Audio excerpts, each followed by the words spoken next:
Today, good morning. Today I am starting the matrices topic कि how to find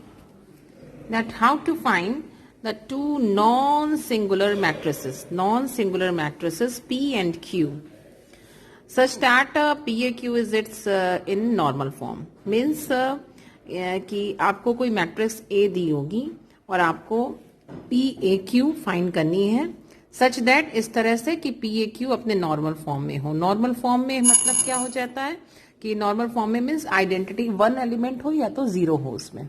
okay ये हमको proof करना है तो फाइंड करना है. तो हम क्या करेंगे कि इसमें हम कोई भी मैट्रिक्स है इसमें हम स्टार्ट करेंगे कि किसी भी मैट्रिक्स को ए कोई भी मैट्रिक्स है अगर तो उसको हम ए मैट्रिक्स को हम आई में लिख सकते हैं. ऑब्वियस सी बात है आइडेंटिटी मैट्रिक्स है तो आइडेंटिटी मैट्रिक्स से किसी मैट्रिक्स का मल्टीप्लिकेशन हो फिर आई मैट्रिक्स से मल्टीप्लिकेशन हो आइडेंटिटी से कोई इफेक्ट नहीं पड़ता. बस ये है कि आपको कैसे रो और कॉलम लेने हैं. एम क्रॉस एन की अगर मैट्रिक्स है तो आपको आई है तो आई जो है पहला एम क्रॉस एम ऑर्डर का होगा और जो प्री फैक्टर है आई का वो एम ऑर्डर का होगा और जो पोस्ट फैक्टर है वो एन ऑर्डर का होगा. तो सपोज एग्जाम्पल मान लीजिए 3 2 1 1 2 -1 है तो ये है कितनी 2 क्रॉस इसमें कितनी रो है 2 और कितने कॉलम है 3. तो इसको हम ये इक्वलेंट हो सकती है आई 2 ए आई 3. कैसे देखिए आई 2 मतलब क्या होगा 1 0 0 1 ए तो ए ही है और आई 3 मतलब क्या होगा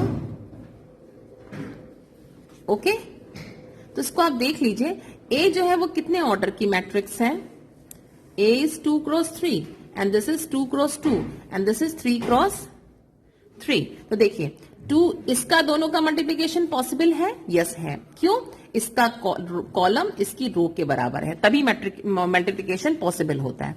तो इसका आंसर कितना आ जाएगा इन दोनों का 2 क्रॉस 3. देन इसका इन दोनों का मल्टीप्लिकेशन का आंसर ये आ गया. देन ये है आपका 3 क्रॉस 3. क्या मल्टीप्लिकेशन पॉसिबल है हाँ पॉसिबल है क्योंकि 3 बराबर 3 है. ओके क्योंकि मैट्रिक्स मल्टीप्लिकेशन तभी पॉसिबल होता है जब फर्स्ट मैट्रिक्स का कॉलम दूसरी मैट्रिक्स के रो की संख्या के बराबर होता है. ओके नाउ और आंसर जो आता है वो 2 क्रॉस 3 आता है. Answer is 2 cross 3 which is same as this. Okay तो ए किसी मैट्रिक्स को लेते हैं हम लोग आई में और जहां पे एम क्रॉस एन देखिए वही चीज देखिए 2 क्रॉस 3 था तो इसमें एम है ये n है तो m क्रॉस m लिया और m क्रॉस m लिया और n क्रॉस n लिया क्योंकि m की वैल्यू यहाँ 2 है n की वैल्यू 3 है. तो ये 2 ऑर्डर की पहली वाली प्री फैक्टर और 3 ऑर्डर की पोस्ट फैक्टर. ओके नाउ तो किसी मैट्रिक्स को हमने ऐसे लिख दिया. जब ऐसे लिख देंगे तो हम हम कोशिश करेंगे कि इसको ए को नॉर्मल फॉर्म में चेंज करें. नॉर्मल फॉर्म में हमें पता है कि रो और कॉलम दोनों ऑपरेशन लगते हैं. तो जब रो ऑपरेशन लगाएंगे तो प्री फैक्टर में लगाएंगे और जब कॉलम ऑपरेशन लगाएंगे तो पोस्ट फैक्टर में लगाएंगे. इसमें दोनों ही ऑपरेशन लगेंगे. ओके क्यों प्री फैक्टर है पोस्ट फैक्टर है इसको आप अगर एक बार क्वेश्चन करें तो समझ में आ जाएगा. प्री फैक्टर में इसमें चेंजेस होते हैं पोस्ट फैक्टर में इसमें चेंजेस होते हैं. ओके तो प्री फैक्टर मतलब कि आप जब रो ऑपरेशन लगाओगे तो इसमें चेंजेस होंगे इसमें ऑपरेशन लगेंगे कॉलम ऑपरेशन इसमें लगेंगे.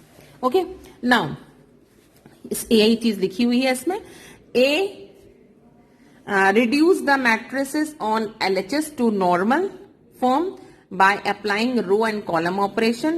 रो ऑपरेशन लगेंगे same row operation pre factor on RHS side. जो आरएचएस साइड में प्री फैक्टर है उसमें रो ऑपरेशन लगेंगे और आरएचएस साइड में जो पोस्ट फैक्टर है ये इसे कहते हैं प्री फैक्टर इसे बोलते हैं पोस्ट फैक्टर. ओके तो ये हो जाता है. तो जब हमने इसको रिड्यूस किया नॉर्मल फॉर्म में और इसको जब हमने रो ऑपरेशन में चेंज किया कॉलम जहां पे रिड्यूस हो जाए नॉर्मल फॉर्म में या सपोज अगर ये नॉर्मल फॉर्म आई टाइप में ये रिड्यूस हो गया ओके हमने इसको नॉर्मल फॉर्म में चेंज कर दिया देन ये जो रिड्यूस होगी उसको P बोलेंगे, A तो A ही रहेगी, इसको ये रिड्यूस होगी तो उसको Q बोलेंगे। तो PAQ हमारी ये आ गई PAQ जो आ जाएगी हमारी ये I के इक्वल आ जाती है। ओके, इसमें यही चीज है। ओके, तो हमने एक क्वेश्चन लिया है, find the non singular matrices. Non singular matrices मतलब क्या होता है, जिनका इनवर्स पॉसिबल हो। Non singular matrix P and Q such that कि PAQ is a normal form and hence find A inverse. चलिए वो तो एक तरह से 7 का क्वेश्चन है, लेकिन PAQ is it's normal form. PAQ normal form मतलब क्या हो गया, यहीं पे जो आपने A बराबर I लेके चले थे, उसके बाद में आपने PAQ निकाला, तो हमने बताया था ना कि A रिड्यूस हो जाती है I में, तो A मीन्स रिड्यूस हो जाती है नॉर्मल फॉर्म में, तो नॉर्मल फॉर्म ही तो हो गया भाई आपका। फाइनली बाद में ये नॉर्मल फॉर्म आ गई। हाँ बाय द वे आइडेंटिटी आ गई, वो अलग मैटर है, लेकिन PAQ किस फॉर्म में आ जाएगी भाई, इसने इसको आपने P बना दिया, इसको आपने Q बना दिया, तो PAQ किस फॉर्म में आ गई, नॉर्मल फॉर्म में आ गई। ओके, तो ये क्वेश्चन है। चलिए स्टार्ट करते हैं। तो सबसे पहले क्या करेंगे हम लोग, let A is equals to I, ये 3x3 ऑर्डर की है बाय द वे, तो I3 लेंगे। तो A लिया हमने 3 2 0 -3 -3 -1, यस I3 ओके। तो नाउ अप्लाई करने जा रहे हैं हम कि इसमें हम ऑपरेट करेंगे, ऑपरेशन लगाएंगे। जब हम रो ऑपरेशन लगाएं तो इसमें लगाएंगे, जब कॉलम लगाएंगे तो इसमें लगाएंगे। ओके, तो हम पहले रो ऑपरेशन लगा रहे हैं। रो ऑपरेशन में देखिएगा हमें लग रहा है यहाँ पे 1 आ सकता है, यहाँ पे 1 आ सकता है कैसे, R1 is equal to R1 minus R2 कर दीजिए, तो ये क्या हो जाएगा 1, क्योंकि पहला हमें 1 लाना होता है नॉर्मल फॉर्म में चेंज करने के लिए। 1 घटा दिया 0 0, ओके। अब रो ऑपरेशन लगाया है तो इसमें लगेगा, तो ये क्या हो जाएगा 1 - 0 1 0 0 1 0 0 0 1 ये सेम रहेगी, सेम है तो हम नहीं लिख रहे हैं इसको। नेक्स्ट यहाँ पे 0 हो सकता है, यहाँ पे 0 कैसे हो जाएगा, R2 is equal to R2 - 2R1, ये ऑपरेशन लगाया, R2 - 2R1 लगाया हमने, इसमें लगाया और इसमें भी लगाया और इसको एज इट इज रहने दिया। ठीक, नेक्स्ट हमारा ये 0 0 मिल गया हमको। नेक्स्ट हमको लग रहा है कि यहाँ पे भी आपका दिस साइड में आपका 0 हो सकता है। ठीक है, नेक्स्ट स्टेप तो हमारा ये होता है कि इसको 0 करना। ठीक, इसको 0 करना, इसको 0 कैसे कर सकते हो भाई, इसको 0 आप अगर 3 से मल्टीप्लाई कर दो इसको और घटा दो, ठीक है, 3 से मल्टीप्लाई करके हम माइनस कर सकते हैं। ठीक, तो क्या ऑपरेशन लगेगा, R3 is equal to R3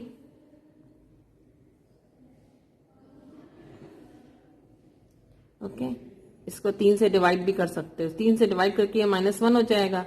हाँ, दिस विल बी करेक्ट, 3 से अगर इसको डिवाइड कर दिया हमने। चलो डिवाइड करने वाला,